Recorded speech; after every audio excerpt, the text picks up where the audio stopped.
ಆತ್ಮೀಯ ಕೇಳುಗರಿಗೆ ನಿಮ್ಮ ರಮಾಶ್ರೀನ ಅಡಿಗೆ ಮಾಡುವ ನಮಸ್ಕಾರಗಳು. ರಮ್ಯ ಕಥಾಲೋಕಕ್ಕೆ ನಿಮಗೆಲ್ಲ ಮತ್ತೊಮ್ಮೆ ಸ್ವಾಗತ. ನೀವೀಗ ಪ್ರೀತಿಯ ತೇರು ಧಾರಾವಾಹಿಯ 116ನೇ ಸಂಚಿಕೆಯನ್ನು ಕೇಳ್ತಾ ಇದ್ದೀರಾ. ಕಥೆ ಪ್ರಾರಂಭ ಮಾಡೋದಕ್ಕೂ ಮೊದಲು ಯಾರ್ಯಾರಿನ್ನೂ ಚಾನಲ್ನ ಸಬ್ಸ್ಕ್ರೈಬ್ ಮಾಡ್ಕೊಂಡಿಲ್ಲ ಅವರೆಲ್ಲ ದಯವಿಟ್ಟು ಚಾನಲ್ನ ಸಬ್ಸ್ಕ್ರೈಬ್ ಮಾಡ್ಕೊಳ್ಳಿ, ಕಥೆಯನ್ನು ಲೈಕ್ ಮಾಡಿ, ಶೇರ್ ಮಾಡಿ ಪ್ರೋತ್ಸಾಹಿಸಿ. ಈಗ ಕಥೆಯ ಮುಂದಿನ ಭಾಗಕ್ಕೆ ಹೋಗೋಣ. ಕೋಣೆಯಲ್ಲೇ ಕುಳಿತು ಬೇಸರವಾದ ನೇಹ ಹೊರಗೆ ಬಂದವಳು ವಾರಿಜಾಳ ಕೋಣೆಯಲ್ಲಿ ಮಾತು ಕೇಳಿಸಿ ಅಲ್ಲೇ ನಿಂತಳು. ಅದಿತಿ, ನಾಳೆ ಇಲ್ಲಿಂದ ಹೊರಡುವಾಗ ಯಾವ ಸೀರೆ ಉಡ್ತೀಯೇ? ವಾರಿಜ ಕೇಳಿದಾಗ, ಇರು, ನಾನು ಜೋಡಿಸಿಟ್ಕೊಂಡಿರೋ ಸೀರೆ ಎಲ್ಲ ತಂದುಬಿಡ್ತೀನಿ, ಎಲ್ಲ ಒಂದ್ಸರಿ ನೋಡಿಬಿಡು ಎಂದ ಅದಿತಿ ಒಂದಿಷ್ಟು ಸೀರೆ, ಅದರ ಜೊತೆಗೆ ಒಂದಿಷ್ಟು ಒಡವೆ, ಅಲಂಕಾರಿಕ ಸಾಮಾನು ಎಲ್ಲ ಹಿಡಿದು ಬಂದಳು. ನೋಡು, ನಾನು ವರಪೂಜೆ ಹೊತ್ತಲ್ಲಿ ಈ ಗುಲಾಬಿ ಬಣ್ಣದ ಸೀರೆ ಉಡ್ತೀನಿ, ನೀನು ಅದೇ ಬಣ್ಣದ ಸೀರೆ ಉಡು, ಟ್ವಿನ್ನಿಂಗ್ ಮಾಡಿ ಫೋಟೋ ತೆಗ್ಸೋಣ. ಆಮೇಲೆ ಮದುವೆ ದಿನ ಬೆಳಿಗ್ಗೆ ನೀಲಿ ಸೀರೆ, ಧಾರೆಗೆ ಈ ಸೀರೆ ಉಡ್ತೀನಿ. ಅದೇ ಜೊತೆಗಂತೂ ಟ್ವಿನ್ನಿಂಗ್ ಮಾಡಿ ಜಾಸ್ತಿ ಫೋಟೋ ತೆಗೆಸ್ಕೊಳ್ಳೋಕ್ಕಾಗೋದಿಲ್ಲ, ಉತ್ಸಾಹದಿಂದ ಹೇಳ್ತಿದ್ದಳು ಅದಿತಿ. ಅವರಿಬ್ಬರನ್ನು ನೋಡುತ್ತಿದ್ದರೆ ಅಮ್ಮ ಮಗಳ ಬಾಂಧವ್ಯಕ್ಕಿಂತಲೂ ಸ್ನೇಹಿತರನ್ನು ಕಂಡ ಹಾಗೆ ಅನಿಸುತ್ತಿತ್ತು. ನೇಹ ಅವರ ಕೋಣೆಯನ್ನು ದಾಟಿ ನಡೆದಳು. ಅಮ್ಮ ನೋಡಿಲಿ, ಬೈತ್ಲೆ ಪಕ್ಕದಲ್ಲೇ ಹೆಚ್ಚು ಬಿಳಿ ಕೂದಲು ಕಾಣಿಸ್ತಾ ಇದೆ, ಈಗಲೇ ಕೂದಲಿಗೆ ಡೈ ಮಾಡಿಬಿಡ್ತೀನಿ, ಬೆಳಿಗ್ಗೆ ಅರ್ಜೆಂಟಲ್ಲಿ ಏನು ಮಾಡ್ಕೊಳ್ಳದೆ ಹಾಗೆ ಓಡಾಡ್ತಿರ್ತೀಯ. ಸುರಭಿ ತನ್ನ ತಾಯಿ ಲೀಲಾಳಿಗೆ ತಾಕೀತು ಮಾಡುತ್ತಿದ್ದಳು.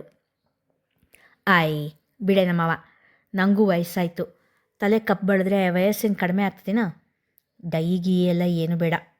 ಲೀಲಾ ಹೇಳಿದಾಗ, ಅದೆಲ್ಲ ಇಲ್ಲ, ನನ್ನಮ್ಮ ಎವರ್ಗ್ರೀನ್ ಹೀರೋಯಿನ್ನು, ಸುಮ್ಮನೆ ನಾನು ಹೇಳ್ದಂಗೆ ಕೇಳು, ಮಮತೆಯಿಂದ ಒತ್ತಾಯ ಮಾಡುತ್ತಿದ್ದಳು ಸುರಭಿ.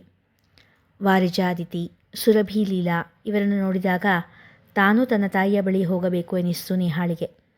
ನಿಧಾನವಾಗಿ ವಾರುಣಿ ಇದ್ದ ರೂಮಿನ ಬಳಿ ಬಂದಳು. ವಾರುಣಿ ಮನೆದೇವರ ಪೂಜೆಗಾಗಿ ಅಣಿ ಮಾಡಿಕೊಳ್ಳುತ್ತಿದ್ದಳು. ವಾರುಣಿ ಎದುರಿಗೆ ಬಂದು ಕುಳಿತಳು ನೇಹ. ಅಮ್ಮ, ನಾಳೆ ಮದುವೆ ಮನೆಗೆ ತೊಗೊಂಡು ಹೋಗೋ ಬಟ್ಟೆ ಎಲ್ಲ ಜೋಡಿಸಿಟ್ಕೊಂಡು ಆಯಿತಾ? ನೇಹ ಕೇಳಿದಾಗ ಒಂದು ಕ್ಷಣ ನೇಹಾಳನ್ನು ನೋಡಿದ ವಾರುಣಿ ನಂತರ ನಿರ್ಲಕ್ಷ್ಯದಿಂದಲೇ ಎಂದು ಹೇಳಿದರು. ನನಗೆ ಯಾವ್ಯಾವ ಸೀರೆ ತೊಗೊಳ್ಬೇಕು ಅಂತಲೇ ಗೊತ್ತಾಗ್ತಿಲ್ಲಮ್ಮ, ನನ್ನ ಸೀರೆ ಎಲ್ಲ ತರ್ತೀನಿ, ಒಂಚೂರು ಹೆಲ್ಪ್ ಮಾಡ್ತೀಯಮ್ಮ ಎಂದು ಕೇಳಿದಳು. ವಾರುಣಿ ಅವಳೆಡೆ ಸಣ್ಣ ನೋಟ ಕೂಡ ಬೀರದೆ ತನ್ನ ಕೆಲಸ ಮುಂದುವರಿಸಿದಳು.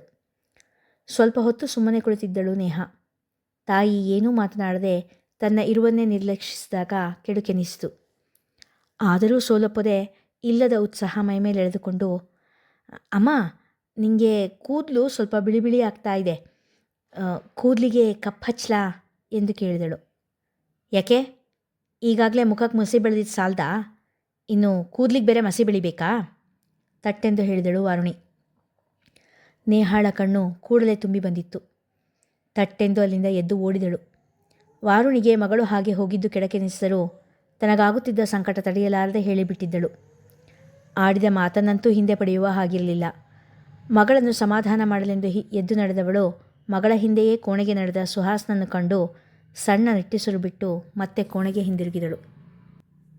ಅದ್ಯಾವ ಸೀಮೆ ಹೆಣ್ತಿನೇ ನೀನು, ಒಂಚೂರಾದರೂ ಗಂಡನ ಬಗ್ಗೆ ಕಾಳಜಿ ಇದೆಯಾ? ದನಿಯಲ್ಲಿ ಆಕ್ಷೇಪಣೆ ತುಂಬಿ ಹೇಳುತ್ತಾ ಕೋಣೆಯ ಒಳಗೆ ಬಂದ ಸುಹಾಸ. ಸುಹಾಸ್ನ ದನಿ ಕೇಳಿ ತುಂಬಿ ಬಂದ ಕಣ್ಣೀರನ್ನು ಒರೆಸುತ್ತಾ, ಯಾಕೋ, ನಾನೇನು ಮಾಡಿದೆ ಎಂದಳು. ಅದೇ ನಾನು ಹೇಳಿದ್ದು, ಏನೂ ಮಾಡಿಲ್ಲ. ನಾಳೆ ಮದುವೆಗೆ ಹೋಗಬೇಕು, ಗಂಡನ ಬಟ್ಟೆ ರೆಡಿ ಇದೆಯಾ, ಅವನ ಬಟ್ಟೆಗಳ ಐರನ್ ಆಗಿದೆಯಾ, ಒಂಚೂರು ಗಮನ ಇಲ್ಲ, ಬರೀ ನಿನ್ನ ಸೀರೆ, ನಿನ್ನ ಒಡವೆ ಇಷ್ಟೇ ನೋಡ್ಕೊಂಡು ಕೂತ್ಬಿಡು, ಸೋಂಬೇರಿ. ನೇಹಾಳ ಗಮನ ಬೇರೆ ಕಡೆ ಸೆಳೆಯುವ ಪ್ರಯತ್ನ ಸುಹಾಸನದ್ದು. ಈಗೇನು, ನಿನ್ನ ಬಟ್ಟೆ ಎಲ್ಲ ಐರನ್ ಮಾಡಿಕೊಡ್ಬೇಕಾ? ದನಿಯಲ್ಲಿ ಉದಾಸೀನತೆ. ಆಹಾ, ಹೆಂಗೆ ಕೇಳ್ತಿದ್ಯಾ ನೋಡು, ಅಕಸ್ಮಾತ್ ಬಟ್ಟೆ ಐರನ್ ಮಾಡಿಸ್ಕೋಬೇಕು ಅಂತ ಅನಿಸಿದ್ರೂ ನಿನ್ನ ಮಾತು ಕೇಳಿ ಮಾಡಿಸ್ಕೊಳ್ಬಾರ್ದು ಅನ್ನೋ ಹಾಗೆ ಮಾಡ್ತಿರ್ತೀಯ. ಸೋಂಬೇರಿ ಅಲ್ಲ ನೀನು, ಶತ ಸೋಂಬೇರಿ. ನೇಹ ಸುಹಾಸನ ಮಾತು ಕೇಳಿ ಮೂತಿ ತಿರುವಿದಳು. ಹೋಗಲಿ, ನಿನ್ನ ಡ್ರೆಸ್ ಆದರೂ ರೆಡಿ ಇದೆಯಾ, ಎಲ್ಲ ತೋರಿಸು ನನಗೆ. ಬಾಲ್ಯದ ಗೆಳತಿ ಎಂಬ ಪ್ರೀತಿಯೋ, ಮಾವನ ಮಗಳೆಂಬ ಅಕ್ಕರೆಯೋ, ಮನೆಯವರೆಲ್ಲರ ನಿರ್ಲಕ್ಷ್ಯದಿಂದ ನೋಯುತ್ತಿರುವಳೆಂಬ ಕರುಣೆಯೋ, ಅಥವಾ ಬಾಳ ಸಂಗಾತಿ ಎನ್ನುವುದನ್ನು ಒಪ್ಪಿಕೊಳ್ಳುವ ಅನಿವಾರ್ಯತೆಯೋ, ಒಟ್ಟಿನಲ್ಲಿ ಸುಹಾಸ ನೇಹಾಳನ್ನು ಬೇಸರದಿಂದ ಹೊರತರುವ ಪ್ರಯತ್ನ ಮಾಡುತ್ತಿದ್ದ. ಸ್ಟೀವ್, ಆದ್ಯ ನಿಂಗೆ ಯಾಕೆ ಇಷ್ಟ ಆದ್ಲು? ಸ್ಟೀವ್ನೊಂದಿಗೆ ಸಣ್ಣದೊಂದು ಸಂವಾದಕ್ಕಿಳಿದಿದ್ದ ಆದಿತ್ಯ. ಹರ್ ಸಿಂಪ್ಲಿಸಿಟಿ, ಹರ್ ಬ್ಯೂಟಿ, ಎವ್ರಿಥಿಂಗ್ ಅಟ್ರಾಕ್ಟೆಡ್ ಮೀ. ತುಂಬ ಸೈಲೆಂಟಾಗಿರ್ತಿದ್ಲು. ಕ್ಲಾಸ್ ಬಿಟ್ಟರೆ ಲೈಬ್ರರಿ, ಅದು ಬಿಟ್ಟರೆ ಬೇರೆ ಎಲ್ಲೂ ಹೋಗ್ತಾ ಇರಲಿಲ್ಲ. ನನ್ನ ಕಸಿನ್ ಐರನ್, ಅವಳು ಇವಳ ಜೊತೆ ಫ್ರೆಂಡ್ ಆದಮೇಲೆ ನನ್ನ ಜೊತೆ ಮಾತಾಡಿದ್ದು. ಅದಕ್ಕೂ ಮೊದಲು ನಾನು ಎಷ್ಟೇ ಪ್ರಯತ್ನ ಪಟ್ಟರೂ ನನ್ನ ಕಡೆ ನೋಡಿರಲೂ ಇಲ್ಲ. ಐರಿನ್ ಜೊತೆ ಫ್ರೆಂಡ್ ಆದಮೇಲೆ ಆದ್ಯಾಗೆ ಅವ್ರ ಜಾಯಿಂಟ್ ಫ್ಯಾಮಿಲಿ ಇಷ್ಟ ಆಯಿತು. ನಾನು ಕೂಡ ಐರಿನ್ ಮನೆಗೆ ಹೋಗ್ತಾ ಇದ್ದೆ. ಸೊ ಅಲ್ಲಿ ನಮ್ಮಿಬ್ಬರು ಫ್ರೆಂಡ್ಶಿಪ್ ಬೆಳೀತು. ಓ, ಆದ್ಯಾಳ ಫ್ರೆಂಡ್ಶಿಪ್ಪು ಐರಿನ್ ಜೊತೆ ನೀನೇ ಐರಿನಿಗೆ ಹೇಳಿದ್ದಾ? ನಗುತ್ತಾ ಕೇಳಿದೆ ಆದಿತ್ಯ. You caught me. ಹೌದು, ಆದ್ಯಾಗೆ ಇಂಡಿಯನ್ ಕಲ್ಚರ್ ಇಷ್ಟ. ಐರಿನ್ ಅಜ್ಜಿ ಇಂಡಿಯನ್, ಅವರು ಸ್ವಲ್ಪ ಮಟ್ಟಿಗೆ ಇಂಡಿಯನ್ ಕಲ್ಚರ್ ಫಾಲೋ ಮಾಡ್ತಾರೆ. ಸೊ ನಗುತ್ತಾ ಕಣ್ಣು ಹೊಡೆದ ಸ್ಟೀವ್. ಅಂದರೆ ನಿಮ್ಮದು ಲವ್ ಎಟ್ ಫಸ್ಟ್ ಸೈಟ್ ನಿನ್ನ ಕಡೆಯಿಂದ? ಆದಿತ್ಯ ಕೇಳಿದಾಗ ಎನ್ನುತ್ತಾ ಒಂದು ಕ್ಷಣ ಯೋಚಿಸ್ತವ. ನಾಟ್ ಲವ್, ಮೊದಲ ಸಲ ಲವ್ ಅನಿಸಿರಲಿಲ್ಲ. ಬಟ್ ಆದ್ಯ ನನ್ನ ಜೊತೆ ಮಾತುಬಿಟ್ಟು ನನ್ನ ಕಣ್ಣು ಮುಂದೆ ಬರೋದನ್ನೇ ಅವಾಯ್ಡ್ ಮಾಡಿದಾಗ I felt I can't live without her. So ಎರಡೂ ಕೈಯನ್ನು ಅಗಲವಾಗಿ ಹರಡಿ ಹೇಳಿದ ಸ್ಟೀವ್. ಆದ್ಯ ನಿನ್ನ ಜೊತೆ ಮಾತು ಬಿಟ್ಟಿದ್ಲಾ? ಯಾಕೆ? ಅಚ್ಚರಿಯಿಂದ ಕೇಳಿದ ಆದಿತ್ಯ. ನಾವಿಬ್ಬರೂ ಲಿವಿನಲ್ಲಿರೋಣ ಅಂತ ಪ್ರಪೋಸ್ ಮಾಡಿದೆ. ಅದಕ್ಕೆ ಆದ್ಯ ಒಪ್ಪಲಿಲ್ಲ. ನನಗೆ ಈ ಮ್ಯಾರೇಜು ಕಮಿಟ್ಮೆಂಟು ಇದೆಲ್ಲ ಇಷ್ಟ ಇರಲಿಲ್ಲ. ಸೊ ನಾನು ಈ ರಿಲೇಷನ್ಶಿಪ್ ಮುಂದುವರ್ಸೋದು ಬೇಡ ಅಂತ ಡಿಸೈಡ್ ಮಾಡಿದೆ. ಆದ್ಯ ಕೂಡ ಅದೇ ಸರಿ ಅಂತ ಹೇಳಿದ್ಲು. ಅದಾದಮೇಲೆ ಅವಳು ನನ್ನ ಕಣ್ಮುಂದೆ ಬರ್ತಾನೇ ಇರಲಿಲ್ಲ. ಅವಳನ್ನು ನೋಡದೇ ಇರೋದು ತುಂಬ ಕಷ್ಟ ಆಯಿತು. ಹಾಗಾಗಿ ನಾವಿಬ್ಬರು ಮದುವೆ ಆಗೋ ನಿರ್ಧಾರ ಮಾಡಿದ್ವಿ ಎಂದ. ಸ್ಟೀವ್ ಮಾತು ಕೇಳಿ ಆದಿತ್ಯನ ಮನ ಚಿಂತೆಗೆ ಬಿದ್ದಿತ್ತು. ಅದೇಕೋ ಅವನ ಮನಸ್ಸು ಸ್ಟೀವ್ ಆದ್ಯಾಗೆ ಸರಿಯಾದ ಜೋಡಿ ಅಲ್ಲ ಎಂದೇ ಹೇಳುತ್ತಿತ್ತು. ಚಿಂತೆ ಎದುಗುಡ ಹೊತ್ತು ಮನೆಗೆ ಬಂದ ಆದಿತ್ಯ. ಡೋಂಟ್ ವರಿ ಭಾವ, ಸ್ಟೀವ್ ನನ್ನನ್ನು ತುಂಬ ಪ್ರೀತಿಸ್ತಾನೆ. ನಾನು ಕೂಡ ಸ್ಟೀವ್ನ ಪ್ರೀತಿಸ್ತೀನಿ. ನಾವಿಬ್ಬರೂ ಹೊಂದ್ಕೊಂಡು ಜೀವನ ಮಾಡ್ತೀವಿ. ಇಬ್ಬರೂ ಈ ಮದುವೆಗೆ 100% ನಮ್ಮನ್ನು ನಾವು ಸಮರ್ಪಿಸ್ಕೊಳ್ತೀವಿ ಎಂದಳು ಆದ್ಯ. ಆದಿತ್ಯ ಅಚ್ಚರಿಯಿಂದ ಆದ್ಯಾಳ ಕಡೆ ನೋಡಿದ. ಅಕ್ಕ ನಿಮ್ಮ ಚಿಂತೆ ಬಗ್ಗೆ ಹೇಳಿದ್ಲು ಎಂದಳು ಮುಗುಳು ನಗುತ್ತಾ. ಅಂತೂ ಅಕ್ಕ ತಂಗಿರ ಮಧ್ಯೆ ಯಾವ ಗುಟ್ಟು ನಿಲ್ಲಲ್ಲ ಅನಿಸುತ್ತೆ ನಗುತ್ತಾ ಹೇಳಿದ ಆದಿತ್ಯ. ಆದ್ಯ ಅದಿತಿ ಇಬ್ಬರೂ ನಕ್ಕರು.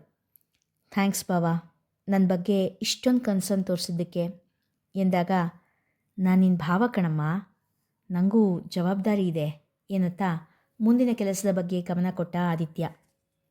ನೇಹಾ, ಅತ್ತೆ ಅಂದ ಮಾತಿಗೆ ಬೇಜಾರು ಮಾಡ್ಕೋಬೇಡ ಕಣೆ. ಅವರಿಗೆ ನಿನ್ನ ಮೇಲೆ ಸ್ವಲ್ಪ ಕೋಪ ಇದೆಯೇ ಹೊರತು ದ್ವೇಷ ಇಲ್ಲ. ಕಣ್ಣಿನಿಂದ ಸುರಿಯುತ್ತಿದ್ದ ನೀರನ್ನು ಮುಂಗೈನಿಂದ ಒರೆಸಿಕೊಳ್ಳುತ್ತಲೇ ತನ್ನ ಬಟ್ಟೆಗಳನ್ನು ಬ್ಯಾಗಿನಲ್ಲಿಟ್ಟು ಪ್ಯಾಕ್ ಮಾಡುತ್ತಿದ್ದ ನೇಹಾಳ ಬಳಿ ಮೃದುವಾದ ದನಿಯಲ್ಲಿ ಹೇಳಿದ ಸುಹಾಸ. ಯಾರೂ ನನ್ನ ಹತ್ರ ಸರಿಯಾಗಿ ಮಾತಾಡ್ತಾ ಇಲ್ಲ ಗೊತ್ತಾ? ಅಮ್ಮ, ಅತ್ತೆ, ಮಾವ, ಅಪ್ಪ ಯಾರೂ ಮಾತಾಡ್ತಾ ಇಲ್ಲ. ನಾನಾಗಿ ಮಾತಾಡ್ಸ್ಕೊಂಡು ಹೋದರೂ ಮುಖ ತಿರುಗಿಸ್ಕೊಂಡು ಹೋಗ್ಬಿಡ್ತಾರೆ. ನಂಗೆ ಗೊತ್ತು, ನಾನು ಮಾಡಿದ್ದು ಬರೀ ತಪ್ಪಲ್ಲ, ಅಪರಾಧ. ಆದರೆ ನಂಗವನು ಅಷ್ಟೊಂದು ಕೆಟ್ಟವನು ಅಂತ ಗೊತ್ತಿರಲಿಲ್ಲ ಗೊತ್ತಾ? ನಾನು ನಿಜವಾಗ್ಲೂ ಅವನನ್ನು ಪ್ರೀತಿಸಿದ್ದೆ. ನನ್ನ ಪ್ರೀತಿಲಿ ಯಾವ ಕಲ್ಮಶನೂ ಇರಲಿಲ್ಲ. ನನ್ನ ಕೆಟ್ಟ ಹಣೆ ಬರ. ನಾನು ಪ್ರೀತಿಸಿದವನು ರಾಕ್ಷಸ ಆಗಿದ್ದ. ಮದುವೆ ಆದಮೇಲೆ ಗಂಡನ ಬಿಟ್ಟು ಅವನು ಹಿಂದೆ ಹೋಗಿದ್ದು ನನ್ನ ತಪ್ಪೆ. ಆದರೆ ನೀನೇ ಹೇಳು ಸುಹಾಸ, ಅವನನ್ನ ಮನಸ್ಸಲ್ಲಿ ಇಟ್ಕೊಂಡು ನಿನ್ನ ಜೊತೆ ಸಂಸಾರ ಮಾಡ್ಕೊಂಡಿದ್ದಿದ್ರೆ ಅದು ಇನ್ನೂ ದೊಡ್ಡ ಪಾಪ ಆಗ್ತಾ ಇರಲಿಲ್ವಾ? ಆ ನಟರಾಜ ಒಳ್ಳೆಯವನು ಅಂದ್ಕೊಂಡೆ. ಅವನು ನನ್ನನ್ನು ನಿಜವಾಗ್ಲೂ ಪ್ರೀತಿಸ್ತಾ ಇದ್ದಾನೆ ಅಂದ್ಕೊಂಡೆ. ನಾನೊಬ್ಳು ಪೆದ್ದು. ಮದುವೆ ಆದ ಹೆಂಡತಿಗೆ ಮೋಸ ಮಾಡ್ತಾ ಇರೋನು ನನಗೂ ಮೋಸ ಮಾಡ್ತಾನೆ ಅನ್ನೋದನ್ನು ಯೋಚನೆ ಮಾಡಲೇ ಇಲ್ಲ. ನಾನು ಅವನ ಹಿಂದೆ ಹೋಗಿ ಅವನನ್ನು ಕಟ್ಕೊಂಡ್ರೆ ಆ ಹೆಣ್ಣಿನ ಭಾಳ ಹಾಳಾಗುತ್ತೆ, ಇನ್ನೊಂದು ಹೆಣ್ಣಿಗೆ ಮೋಸ ಆಗುತ್ತೆ ಅಂತ ಯೋಚನೆ ಮಾಡದೇ ಇದ್ದಿದ್ದಕ್ಕೆ ನಂಗೆ ಸರಿಯಾದ ಶಿಕ್ಷೆನೇ ಆಗಿದೆ ಬಿಡು. ಅಳುತ್ತಲೇ ತನ್ನ ಮನದಲ್ಲಿ ಅಡಗಿದ್ದ ವೇದನೆ ಎಲ್ಲವನ್ನೂ ಸುಹಾಸನ ಮುಂದೆ ಹರವುತ್ತಿದ್ದಳು. ಸುಹಾಸ ಕೂಡ ಅವಳ ಮನದಲ್ಲಿ ಹೆಪ್ಪುಗಟ್ಟಿದ್ದ ದುಃಖವೆಲ್ಲ ಹೊರಗೆ ಬಂದು ಬಿಡಲಿ ಎಂಬ ಉದ್ದೇಶದಿಂದ ಅವಳಿಗೆ ಯಾವ ಸಮಾಧಾನದ ಮಾತು ಹೇಳದೆ ಅವಳೆಲ್ಲ ಮಾತಿಗೆ ಕಿವಿಯಾಗಿದ್ದ. ಆದರೆ ಈಗ ಮನೇಲಿ ಎಲ್ಲರೂ ನನ್ನ ದೂರ ಮಾಡ್ತಾ ಇರೋದು ನೋಡಿದ್ರೆ ನನಗೆ ಎಷ್ಟು ಬರ್ತಿದೆ ಗೊತ್ತಾ? ಸತ್ತು ಹೋಗ್ಬಿಡೋಣ ಅನ್ನಿಸ್ತಿದೆ. ಅಳುತ್ತಲೇ ಹೇಳಿದ ಮಾತು ಕೇಳಿ ಸುಹಾಸ್ನ ಎದೆ ಝಲ್ ಎಂದಿತು. ಏಯ್, ಇನ್ನೊಂದು ಸರಿ ಹೀಗೆಲ್ಲ ಮಾತಾಡಿದ್ರೆ ಸರಿಯಾಗಿ ಕೊಡ್ತೀನಿ ನೋಡು ಎನ್ನುತ್ತಾ ಕೈ ಎತ್ತಿದ ಸುಹಾಸ್. ನೇಹಾ ಬೆದರಿದಂತೆ ಹಿಂದೆ ಸರಿದಳು. ಸುಹಾಸ ಅವಳನ್ನು ಸೆಳೆದು ತನ್ನ ತೋಳಲ್ಲಿ ಭದ್ರವಾಗಿ ಅವಚಿಕೊಂಡ. ನೇಹಾ ಪುಟ್ಟಿ, ಇನ್ನೊಂದು ಸರಿ ಇದೆಲ್ಲ ಮಾತಾಡಬೇಡ. ಇಲ್ಲಿ ಎಲ್ರಿಗೂ ನಿನ್ನನ್ನು ಕಂಡ್ರೆ ತುಂಬ ಪ್ರೀತಿ ಇದೆ. ನಿನ್ನ ಮೇಲೆ ಪ್ರೀತಿ ಹೆಚ್ಚಾಗಿರೋದ್ರಿಂದನೇ ಎಲ್ಲರೂ ಈ ರೀತಿ ಪ್ರತಿಕ್ರಿಯಿಸ್ತಾ ಇರೋದು. ಅಕಸ್ಮಾತ್ ಅವತ್ತು ನೀನು ಅವನ ಜಾನದಲ್ಲಿ ಸಿಕ್ಬಿದ್ದಿದ್ರೆ ಏನು ಗತಿ ಅನ್ನೋದನ್ನು ನೆನೆಸ್ಕೊಂಡಾಗಲೆಲ್ಲ ಗಂಡಸಾಗಿರೋ ನನ್ನ ಎದೆನೇ ನಡ್ಗೋಗುತ್ತೆ. ಇನ್ನು ಅತ್ತೆ ಅಮ್ಮ ಎಷ್ಟು ಹೆದರಿರ್ಬೋದು. ನಿನ್ನ ಆ ಸ್ಥಿತಿ ನೆನೆಸ್ಕೊಂಡು ಈಗಲೂ ಅವರಿಗೆ ಅದೆಷ್ಟು ಸಂಕಟ ಆಗ್ತಾ ಇರ್ಬೋದು ಯೋಚನೆ ಮಾಡು. ಅವ್ರ ಭಯ ನಿನ್ನ ಮೇಲೆ ಕೋಪ ಆಗಿ ಹೊರಗೆ ಬರ್ತಿದೆ ಅಷ್ಟೆ. ಸ್ವಲ್ಪ ಸಮಯ ಕೊಡೋವ್ರಿಗೆ ಒಂದಷ್ಟು ಸಮಾಧಾನದ ಮಾತು ಹೇಳಿದ. ಸುಹಾಸನ ಬೆಚ್ಚನೆ ತೋಳಲ್ಲಿ ದೊರೆತ ಭದ್ರತೆ ಅವಳ ಕಣ್ಣೀರನ್ನು ಕಡಿಮೆ ಮಾಡುವಲ್ಲಿ ಸಫಲವಾಗಿತ್ತು. ಅಮ್ಮ, ನೇಹಾನ್ ಮುಖ ನೋಡೋಕ್ಕಾಗ್ತಿಲ್ಲಮ್ಮ. ಪಾಪ, ಇಷ್ಟು ನಗ್ನಗ್ತಾ ಎಲ್ಲ ಕಡೆ ಓಡಾಡ್ಕೊಂಡಿರ್ತಿತ್ತು ಹುಡುಗಿ. ಈಗೆಷ್ಟು ಸಪ್ಪಗಾಗ್ಬಿಟ್ಟಿದ್ದಾಳೆ. ನಾನು ಬಂದ ಕೂಡಲೇ ಸುರಭಿ ಅಕ್ಕ ಅಂತ ಎಷ್ಟು ಖುಷಿಯಾಗಿ ಓಡಿ ಬಂದ್ಲು. ನಿನ್ನ ಮಾತು ಕೇಳಿ ಅವಳ ಮುಖಕ್ಕೆ ಮುಖ ಕೊಟ್ಟು ಮಾತಾಡದೆ ಬಂದುಬಿಟ್ಟೆ. ಬೇಸರದಿಂದ ನುಡಿದಳು ಸುರಭಿ. ನಮಗೇನು ಸಂತೋಷ ಇದೆಯೇನೆ ಆ ಮಗುನ ಆ ಥರ ನೋಡೋದಕ್ಕೆ. ಆದರೆ ನಾವೆಲ್ಲ ಅವಳನ್ನು ವಯಸ್ಸಿಟ್ಕೊಂಡು ಬಂದರೆ ಸುಹಾಸ ಅವಳಿಗೆ ಹತ್ತಿರ ಆಗೋದಿಲ್ಲ. ನೀ ನೋಡಬೇಕಿತ್ತು. ಆ ಘಟನೆ ಆದಾಗಿಂದ ಅವಳ ಮುಖನ ಅವನು ಡೈರೆಕ್ಟಾಗಿ ನೋಡೇ ಇರಲಿಲ್ಲ. ಯಾವಾಗ ನಾವು ಅವಳನ್ನು ದೂರ ಇಟ್ವೋ ಸುಹಾಸನ ಗಮನ ಅವಳ ಕಡೆ ಹೋಯಿತು. ಎಷ್ಟಾದರೂ ಚಿಕ್ಕಂದಿನಿಂದ ಆಡಿ ಬೆಳೆದೋರಲ್ವಾ. ಅವಳು ಸಪ್ಪಗಿದ್ರೆ ಇವನಿಗೂ ಬೇಜಾರು. ಲೀಲಾ ಹೇಳಿದಾಗ ಸುರಭಿಯ ಗಮನ ಅಲ್ಲೇ ಇದ್ದ ವಾರುಣಿಯ ಕಡೆ ಹೋಯಿತು. ಶೂನ್ಯದಲ್ಲಿ ದೃಷ್ಟಿ ಇಟ್ಟು ಕುಳಿತಿರುವ ಅತ್ತೆಯನ್ನು ಕಂಡು ಸುರಭಿಗೆ ಬೇಸರವಾಯಿತು. ಕಣ್ಣಿನಲ್ಲೇ ಅತ್ತೆ ಕಡೆ ನೋಡುವಂತೆ ಲೀಲಾಳಿಗೆ ಸನ್ನೆ ಮಾಡಿದಳು ಸುರಭಿ. ವಾರುಣಿಯ ಸ್ಥಿತಿ ನೋಡಿ ಲೀಲಾಳಿಗೂ ಬೇಸರವಾಯಿತು. ವಾರುಣಿಯ ಎರಡೂ ಬದಿಗೂ ಅಮ್ಮ ಮಗಳು ಬಂದು ಕುಳಿತುಕೊಂಡರು. ವಾರುಣಿ, ಬೇಜಾರು ಮಾಡ್ಕೋಬೇಡ ಕಣೆ, ಇನ್ನು ಸ್ವಲ್ಪ ದಿನ ಅಷ್ಟೇ ಲೀಲಾ ಹೇಳಿದಾಗ, ಅತ್ತಿಗೆ ಆದರೆ ಅಣ್ಣ ಅವರಿಬ್ಬರು ವಿಚ್ಛೇದನದ ಬಗ್ಗೆ ಸುಹಾಸನ ಹತ್ರ ಮಾತಾಡಿ ಅವನೇನಾದರೂ ಒಪ್ಪಿಗೆ ಕೊಟ್ಟುಬಿಟ್ರೆ? ವಾರುಣಿಯ ಕೆನ್ನೆ ಮೇಲೆ ಸುರಿಯುತ್ತಿದ್ದ ನೀರನ್ನು ಒರೆಸಿದ ಲೀಲಾ, ಹಾಗಾಗೋದಕ್ಕೆ ನಾವು ಬಿಡ್ತೀವ ವಾಣಿ? ಅಥವಾ ಸುಹಾಸನ್ ನೋಡಿದ್ರೆ ಅವನು ನೇಹಾನ್ ಬಿಟ್ಬಿಡ್ತಾನೆ ಅನಿಸುತ್ತಾ? ಹಾಗೆಲ್ಲ ಏನೂ ಆಗಲ್ಲ. ನೀನು ಸುಮ್ಮನೆ ಏನೇನೋ ಯೋಚನೆ ಮಾಡಬೇಡ. ಈಗ ಎದ್ದೇಳು, ಕಣ್ಣೀರು ಒರೆಸ್ಕೊ. ಅಷ್ಟು ದೂರದಿಂದ ಆ ಹುಡುಗಿ ಇಲ್ಲೇ ಮದುವೆ ಆಗಬೇಕು ಅಂತ ಬಂದಿದ್ದಾಳೆ. ಅವಳ ಮದುವೆಯಲ್ಲಿ ಖುಷಿಯಾಗಿರೋದು ಬಿಟ್ಟು ಹೀಗೆ ಕಣ್ಣೀರು ಹಾಕ್ತಾ ಕೂತಿದ್ರೆ ಏನು ಚಂದ ಹೇಳು? ಈಗ ನಾವೆಲ್ಲ ಹೋಗದೇ ಇದ್ದರೆ ವಾರಿಜಾ ಬೇಜಾರು ಮಾಡ್ಕೋತಾಳೆ. ಬಾ, ಅಲ್ಲಿ ನಾಳೆಗೆ ಏನೇನು ಅನುಕೂಲ ಆಗಬೇಕಾಗಿದೆ ನೋಡೋಣ ಎಂದು ಹೇಳುತ್ತಾ ಬಲವಂತದಿಂದ ಹೊರಗೆ ಕರೆದುಕೊಂಡು ಹೋದಳು. ನೇಹಾನ ಬಗ್ಗೆ ತನ್ನ ತಾಯಿಯ ಬಳಿ ಮಾತನಾಡಲು ಬಂದಿದ್ದ ಸುಹಾಸ ಇವರ ಮಾತನ್ನೆಲ್ಲ ಕೇಳಿ ನಸುನಗುತ್ತಾ ಅವರಿಗೆ ಕಾಣದಂತೆ ಮರೆಯಲ್ಲಿ ನಿಂತನು. ಇಲ್ಲಿಗೆ ಇಂದಿನ ಸಂಚಿಕೆ ಮುಗಿಯಿತು. ಮುಂದಿನ ಕಥೆ ಮುಂದಿನ ಸಂಚಿಕೆಯಲ್ಲಿ.